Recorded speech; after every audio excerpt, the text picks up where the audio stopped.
Welcome to Call of the Pen. We are back for what's today? Tuesday, April 23rd. And we'll start the week off. I'll talk about my racing this weekend in Houston. And I think I was a way better parent, Steve, thanks to your great advice, your parenting skills and coaching skills. I learned from failure. I had no blow-ups on my son. I think I was a little more calm. We just calmly talked about little mistakes. He competed well. I couldn't be mad at him, even though his last main he raced it like absolute garbage. But the whole weekend he raced it good. And then I was really happy with myself, and it was amazing how much better I had. There was a few times I thought I had rage, and then I just walked away. And then the kid just moves on. The kids don't care; they just move on after the race, anyways. Yep. And then for myself, I had a crazy race. First of all, I got there. This track is scary. It was very windy when I first got there the first day. And so like anxiety was going through me about trying to ride this track in the wind, and it's scary as it is. But then Friday came and the weather was good, and had a good main event. It was a crazy main event. I came out of the gate. I had to cut this guy off because I knew he was pretty fast. So I came out of the gate, cut him off. I'm in first for a while. Then he makes a good move on me in the second turn. And then we're battling down the third straightaway. And then he crashes himself and literally goes off the track. So then I win. And then the next day I had a really good lap in round one. And then the rain started to come in the main event. And this track is not safe during rain. So I'm like, I didn't even try. I just rolled the gate and then I pulled myself out for Sunday. So that way I could be healthy going into the World Championships in 2.5 weeks. Nice. So you qualified for the World Championship. You didn't even need to race that rainy. I didn't need to go race this weekend. I wanted to go ride that track because this track's a lot scarier than where the World Championships are. And if I could attack this track, I could attack any track. Where's the Okehili track rank in terms of scariness? Okehili? No, that's not very... In Florida, It's not scary. No? Yeah, that's not very scary. It's long, very long. Yeah. Very long. It's not dirt. If you want either, to get some conditioning in, you go there. That's not dirt though, is it? I had COVID when you were racing, so I missed it. But isn't it they cover it with slurry. Like the turns are asphalt, and then they cover the rest of the track in this rough, like slurry, clay slurry. It's really nice. Like a lot of Florida tracks are really, really nice. That's cool. Well, you need to come back down here so we can watch live. Yeah. Well, if you're bored, May 8th through the 16th, I'll be riding for the World Championship in Rock Hill, South Carolina. Oh. Maybe. Or you can watch it on YouTube. Live? Yeah. Let's go. Yeah, I'm getting a sick custom painted helmet for it. What are you going to put on there? I don't know. I told Salt the guys. shaker? I showed him the colors and all this stuff, and I just said, use your imagination. What should he, if you're listening in, let us know in the DMs what he needs to put on his helmet. Yeah. That would be sick, actually. Someone had a good idea, and then they watch you, and boom. Their salt shaker, they put a salt shaker on your helmet. And that's on the helmet. Yeah, I hope so. Should I have I could tell the guy put a salt shaker on there. Absolutely. But I need to tell him to put it soon before he finishes it. You better get on it. Maybe just like a small salt shaker. Yeah, but I want to see the entire helmet needs to be a giant salt shaker. American flag salt shaker. There you go. You ride for Team USA, so you're trying to match the colors of the jerseys and stuff. That's cool. So that's awesome, man. Good for you. Congrats. And congrats on the dad front, too. Yeah, I was more happy about being a better dad. I had the opposite effect today. We had an 8U softball, or this last week, 8U softball game, and one of the coaches started giving us a little bit of lip. The 8U game. Uh-oh. And I could just feel it, like the rage coming on. I'm like, nope. And then my partner, actually Tom, jiu-jitsu. He basically told the guy to put his foot in his mouth in a kind way. By the way, did you sign up for jiu-jitsu? I did, but our inside joke is I call it karate, and I think jiu-jitsu is great, right? But I know it gets under Tom's skin when I call it karate, so it's kind of our joke. Yeah. And so I just filled it out as if it was karate and made a mockery of it, saying I was a purple belt because I was Donatello or for Halloween one year, and he sent it to his sensei. Wherever you want to call it, guy. And he's like, the guy's like, who's this clown? You know, he's like, oh, some baby giraffe, making fun of us. I was like, what does these guys teach you in jiu-jitsu to go run and tell your daddy what happened? Like, you're just going to run to him? Like, what do we got? He didn't like that very much either, but anyways, great. It was fun. I hope we get video. I'm not going to do video jujitsu, of guys. you. It's not happening. You have to go for one session. Guys, he would fold me in half. It doesn't would have to destroy be with him. me. You're Like just I wouldn't learning. be able to walk. You're just learning. Just go. Get out of your comfort zone. It's like today. Your wife's car breaks down. You make me in front of my Wi-Fi, but at least my wife's car works. Yeah. I mean, hey, talk about out of my comfort zone. I had to learn to be a mechanic today. Hands are bleeding. Got it done though. You changed the battery, Steve. Congratulations. Yeah, it was a haul. I had to drive a long ways for a battery, but we got it done. It was easy. Anyways, can we talk about baseball? Well, you were just talking about, with your girls and the mental stuff. You mentioned before we came on that you want to talk about a guy that was on Cressy's podcast and mental toughness. And I'm experiencing that a lot with the kids we have in BMX, kids that I train. We have just a few kids that are just absolute studs till they get to this main event. And it's just a whole mental meltdown before they even get in the gate. And it's hard to watch. Like, and it's hard for me because I just, I come from the tree of just toughen up. But then I also learned from Bob Tewksbury about just having a process and learning how to be more present. And what did you hear on Cressy's podcast? I'm only like maybe a quarter into it. I haven't even heard the whole thing yet, but right away I was driving back from picking up my wife's car battery. So yeah, I'll throw this on. And he had Justin Sua on, he's been all over the place in terms of jobs. One of them was with Tampa. I want to say we crossed paths there. He looks so familiar, but I was only there for like 2 months. So anyways, he was talking about how when he was in Coronado working with the SEALs, one of the SEALs was talking about how he would like to change the definition instead of it being, or the phrase mental toughness, instead of calling it mental toughness, called mental, I want to say flexibility, I believe he said. And I was like, like, where are we going with that? And he's talking about in like adverse situations, you need to be mentally flexible. Like, yeah, you associate mental toughness with like rigid, tough, like, you're hard nosed, which is a good thing. But in, moments where things are becoming tough, now you got to use your head too, right? So part of that mental toughness is slowing down and being flexible to the situation and adapting and then getting after it. And I was like, man, that's pretty good. Just change the definition a little bit. And so in like a baseball situation, it's like, it's all the time, right? I can't imagine a worse situation, but in the sports, you're always having to adjust. Baseball is a game of adjustments. And in college, we're always talked about mental toughness, and we had to, run X miles or, hold our head above water in the pool for so long just to become mentally tough. And all that stuff might help, but at the end of the day, you need to get out there and get experience and learn how to slow the game down when things start going sideways. Yeah, from pitch to pitch, because you can't control errors, can't control so many things, and you can't control that the manager decides to put you in out of nowhere, and all of a sudden you're surprised you're in the game, and you're supposed to lock it in and be present. So I'd actually do like that, because mental toughness is just such a very vague thing. Like, oh, you need more mental toughness. Well, what do you mean you need more mental toughness? Like, I don't know, just be tougher. But it doesn't work that way. I do like that flexibility to be more present. Yeah, and Rick Ankiel one time was talking about, he's talking to a group of people about, if you're familiar with his struggles, he had the yips obviously and came back as a position player. But his big thing with like young kids that are scared, for instance, is like, it's a victory when you step in the box and you're terrified. Like, take that as a victory for the day. You know what I mean? Like, all right, you won that battle, within yourself. Now what's the next one, type of thing.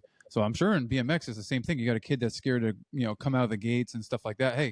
Hey son, like, hey, that's a victory. Like you were scared to go in there. I'm proud you stepped up, you did it. May not have had the outcome you wanted, but guess what? Today we're going to chalk that up as a victory and make a new goal next week, And I thought that was pretty helpful too, because, I'm coaching in high school and, softball, I guess, but we got kids that are scared all the time. I am learning.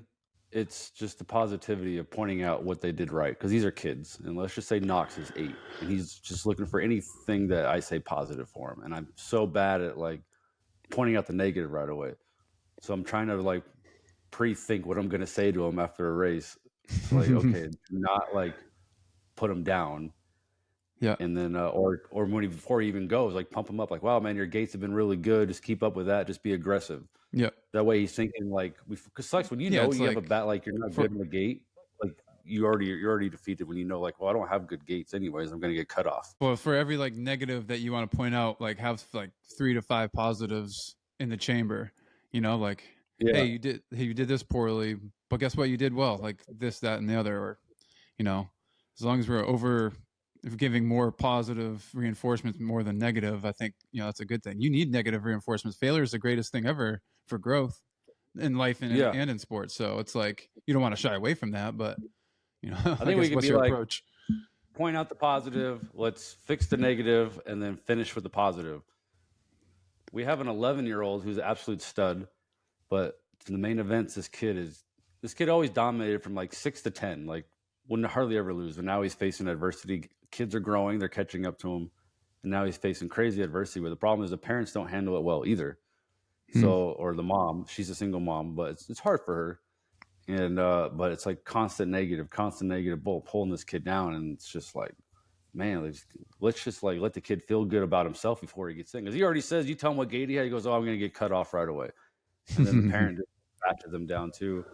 I mean, it's just hard. We're all learning as parents, but it's like, just how do we? So then the kid ended up like finishing second in a race, which is great, but it's because some kids crashed, and he got a little lucky, but he still had to fight for it, and it's like, let's just point out, right, great job, you fought for it, instead of like, oh, you were sucking and then you got second. Yeah. It's like, where do you get that from? Like, how do you know he's going to get cut off right away? Well, probably experience, but I'm sure he's heard it from an adult somewhere. Like, well, if you keep starting in that gate, you're getting cut off. Well, there's an excuse. You already made an excuse for him. Now he's going to take that and run with it. Like, no. Like, built-in excuses. Exactly. Nope. No excuses.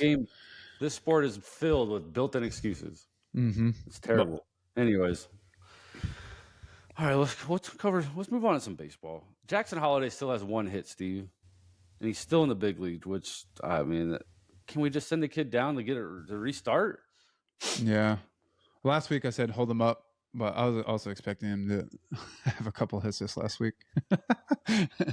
We're still at 1 hit. You have to. I mean, and it's clearly he wouldn't think of it like it's a demotion, but like that's not like you're going down there and that's it. This is your last chance. Like he's gonna have so many more opportunities. Just get his confidence back up, right? Yeah, the 22 at bats, he struck out 12 times, so we're at over 50% strikeouts. We only have 2 walks, so that's the struggle bus. And then, but the Jack Leiter gets sent down after, he had a bad outing. I think he was just a fill-in anyways because they're getting healthier. Yeah, but their number 1 prospect when he gets sent down. Well, what do you tell? So let's go to Holiday. Like you're in management. You're going to send him down. How do you handle that? It's like, obviously, you're not performing in the big leagues. We have to send you down. But, like I guess in light of what we just talked about, how do you handle that with a guy, without wrecking his confidence, demoting him to AAA? I think I would call him in and be like, I think it's obviously you've struggled since you've come here. It's not that we don't believe in you. We just need to get you going again. So when we can bring you back, you're ready to go. You've already got the taste. You know what it's like. Go back and work on whatever. They've obviously exposed him, so he's got to work on whatever because AAA will start doing the same, to try to do the same thing, and then let's get you back. I mean, it's just 20 years old. It's not like he hasn't been around the game. I bet his dad's telling him, the writing's on the wall anyway. Exactly. I mean, he comes from a family that's not exactly like the type to back down, and they're solid, man. So yeah, if there's one kid I'm not as worried about, it's him. I don't know Leiter as much, but. I know Matt. No, I don't know Leiter. He's about as good as it gets for a teammate. Yeah, I've heard always great things. The Orioles have passed the Yankees now. So are the Yankees? Are the Yankees even struggling? They're not. They're 5-5 their last 10. They're not on fire. They're not great. I mean, it's just part of the season, right? I mean, you're gonna go through 3 and 7 runs in their last 10. As the first place team will. Like the Dodgers at some point will do it, even though they're just And then here comes nasty, the Phillies. Phillies dominate bad teams. They just dominate bad. They've won 7 in a row. Their starting pitching is unbelievable right now. And they're starting to score. That's why the Phillies are so dangerous, because they got some horses. And if their bullpen's even half decent, they win. They just destroy bad teams. I really don't think they beat many great teams, but they destroy bad teams. That's why they always have a good record. Yep. And what's funny is I just said even bad team or even good teams will go through a 3 and 7 stretch, even the Dodgers. And actually, I looked and the Dodgers are literally 3 and 7 in their last 10. So, oh wow, it just happens. Still in first place. Yep, exactly. So it's just you're gonna go through those ebbs and flows of the season, man. Did we mess up on the D-back, or did I mess up the D-backs? Because they're under 500. I get that things can go wrong, but Merrill Kelly's hurt. They're just not that good. Yeah. They're not good anymore. Not that they're not good anymore. They just needed everything to go right. I don't know, man. I mean, Seawald has a string left still, of Blake. I don't even know he's on their team. yeah. They're definitely going through it right now. I mean, pitching is going to be huge for them, and without the back end of their bullpen, you know, they've been struggling as it is, and without Seawald too, like that hurts bad. But again, dude, they're we're 24 games into the season. It's no time to panic, and they're still in okay shape. They're 2 games under 500. They're 2 games back in the division because the Dodgers are struggling, and the Padres are surging, which is kind of surprising. Padres are surging. Yeah, I don't know how. Cease is pitching well. The Rockies and the Marlins are battling it out. See who can win 10 games first. Oh man, I saw yesterday. I was watching the Braves Marlins first inning. They went single, ball off the wall, and did not score a run. Marlins. Yeah. Tell me how that happens. Good deke move by the outfielder. I don't know. Arias was on second. He went to tag on a ball that was both outfielders turned their backs, but he went back to tag, and then he runs through the stop sign, gets thrown out at home, and then out. That's why your record is woof.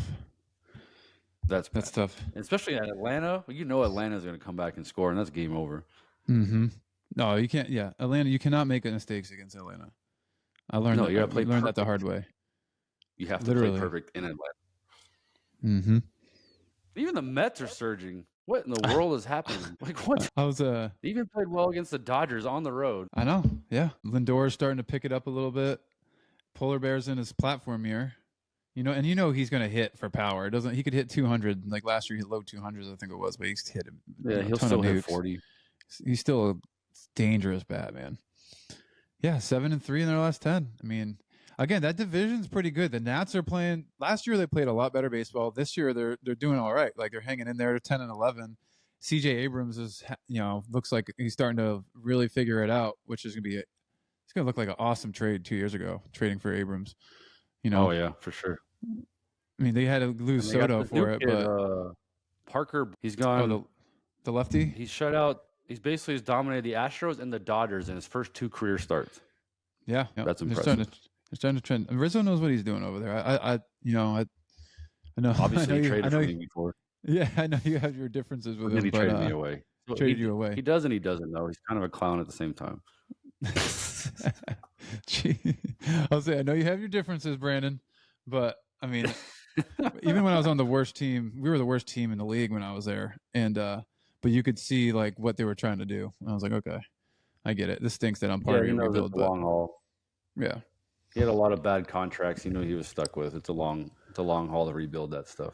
But they had a lot of good veterans on that team that was bad because we had a really young players that got traded over, especially, and veteran American guys and Latino guys that help like work, teach these kids how to be big leaguers and stuff like that.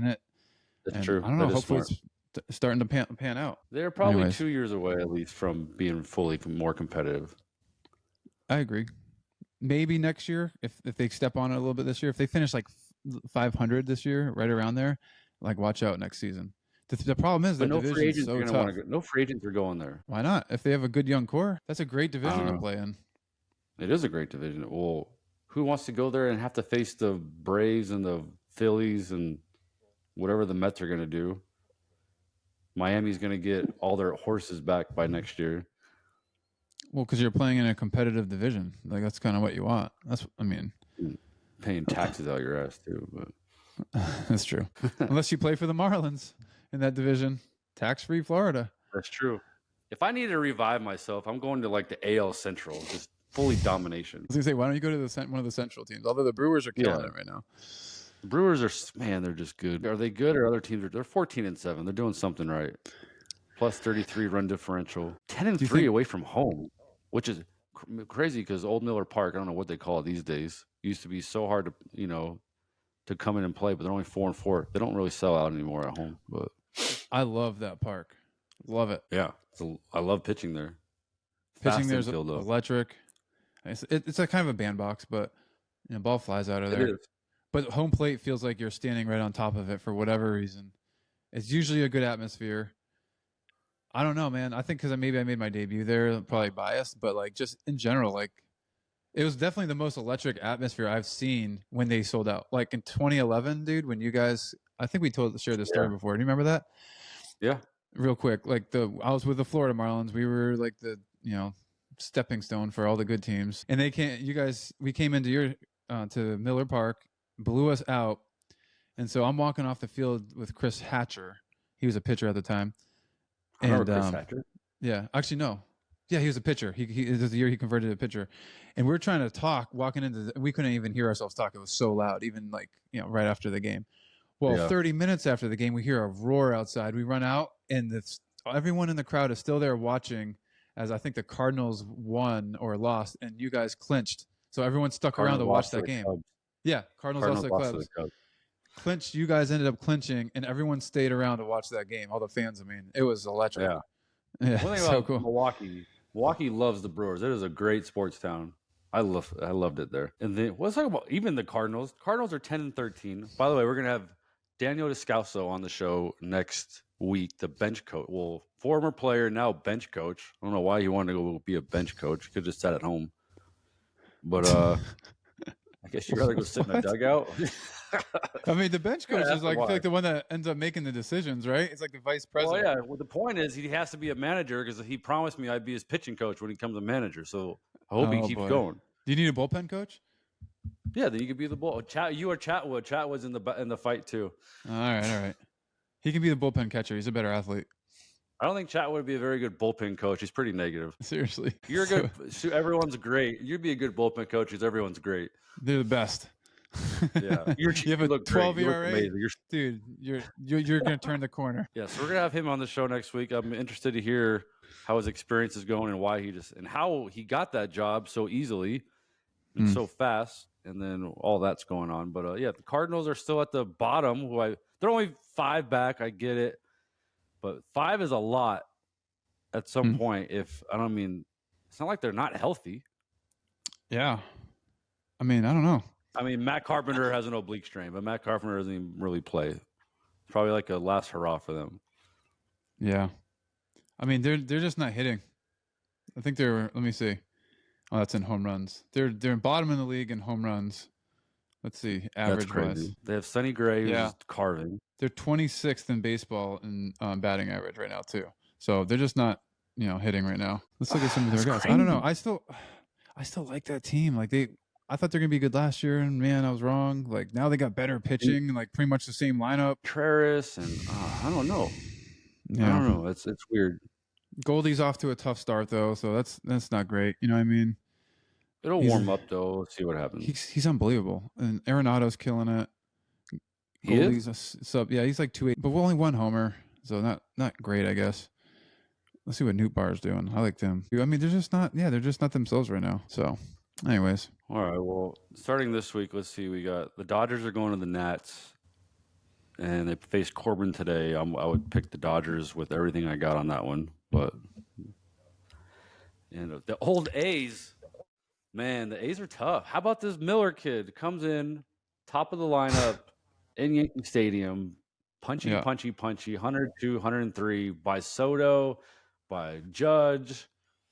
Like, man, he's going to be an all-star. That guy's going to be an all-star. He looks really good. I'm not just being nice bullpen coach Steve, but he's nasty. That's really impressive. He's a monster, throws hard. It's everything you want in a closer. And you know what? I see all his footage from Pitching Ninja on Instagram, and it's like all you need to see because it just shows every nasty pitch he throws, but it's like day in and day out. The guy's on the Pitching Ninja, so if you're on there every day, it's like this kid's doing it. I mean, he's filthy. Yeah, I think I made that like one time on like a slider. Of all things that I throw in my life, he got me on a slider. I got on there because they did the whole, the pitch tunneling thing. And I remember showing Hottovy. I'm like, dude, check this out. You ever seen anything like this before? It's 2018.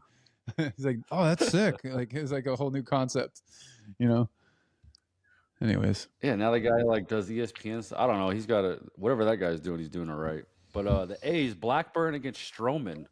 Here we go with the A's, 9-14. Blackburn give up a run since the last time we talked? Oh, yeah. He's 2-0 with a 1.08 ERA. Yes, we did. Gave up 1 run. Stroman saw a 2.42. Yeah, he's so good when he's healthy. Like, Yeah, when he's healthy. and He's it's, so annoying, but so good. He's good. Marlins, Braves, Freed, who's still on the struggle. But we had a decent outing last time against Trevor Rogers, who was an all-star a couple years ago. Marlins need to get something going. mm-hmm. Cubs, Astros. Man, did you see over the weekend the Astros bullpen blow the lead? Again, no, I didn't. They like gave Hader a day off or something, and they like try to piece it together, and they brought Presley in with runners on, and he gave it up. Man, what is going on? I just saw their record because I had them winning, and like it's going to take an overhaul.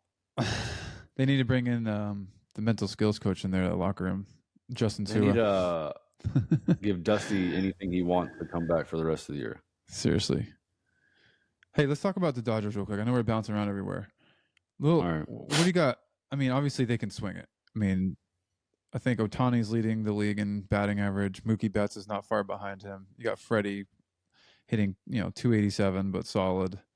Muncy, I'm pretty sure he has 4 bombs already this year. It's pretty good. What about their pitching though? What do you got on this? Their starting. I mean, Glasnow is killing it. Pax is we talked about throwing before. good. I said now what? I said we talked about it before. Their starting pitching isn't amazing. They just got some analytics, and they're gonna have to pitch the analytics. They need Walker Buehler to come back. He got hit in the hand in a rehab outing, so I don't even know if I don't know if he broke his hand. Yeah, I told you their bullpen is not. It's just whatever it is. They got to piece everything together, and the analytics have to match up. They literally have to pitch to the analytics, and they have to get the right matchups. And that doesn't work out. They don't have the people that can do it. if you get to 8th inning, I think you're set. If you're the bullpen there, you got Hudson who's throwing really well, and then Phillips. Other than that, like what who are you relying on? Your guy that gets $8 million every year, whether he's good or bad. Joe Kelly. Joe Kelly. I mean, he's got a 7 right now. Exactly. This is every year. But then he figures it out as he gets hurt. Yes, every time. No. All right. Anyways, I bring that up because I think they don't excite me. The Dodgers are not. Their pitching side is not exciting. They have to play. They have to slug with you, and the pitching has to be. The guys have to pitch to the analytics, and then they'll. But the thing is, if you give up runs, they can slug back. That's why the Dodgers are tough to play against.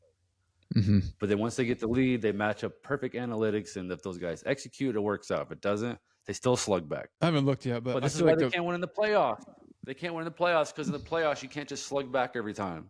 Yeah, exactly. That's true. And Kershaw in the playoffs, he struggles. I hate to say it. Yeah, I mean, look at the lineup they've had. Trey Turner, they've had everybody on that team to where it's just you can't just slug in small series. It doesn't happen like that. Yeah. You know who was like that back when we were playing? It was the Braves. You remember that? They would just slug their way on. Like they might have hit like 240 as a team back in 2012, 13. Like Ugla was there. Hayward was slugging. Freeman. Like all they do is just keep the game close with their pitching, launch a homer or two. And then, Kimber Rule, the 7, 8, 9 is going to win you the game. That's it. Exactly. But in the playoffs, it doesn't work. Yeah, it doesn't work. So you got to have starting pitching in the playoffs. Yeah. And you got to have contact hitting, all that stuff. That's right. Anyways, so we'll move on to we'll end it here. Get ready for if anyone has any questions for our bench coach for next week, Daniel Descalso. And if anyone has any good ideas for my helmet, I'm running out of time. This guy's probably going to finish it soon, so I need to send him some good ideas. Salt shaker. I'm going to tell him there has to be. All right, I'll tell him there has to be a salt shaker on there somehow.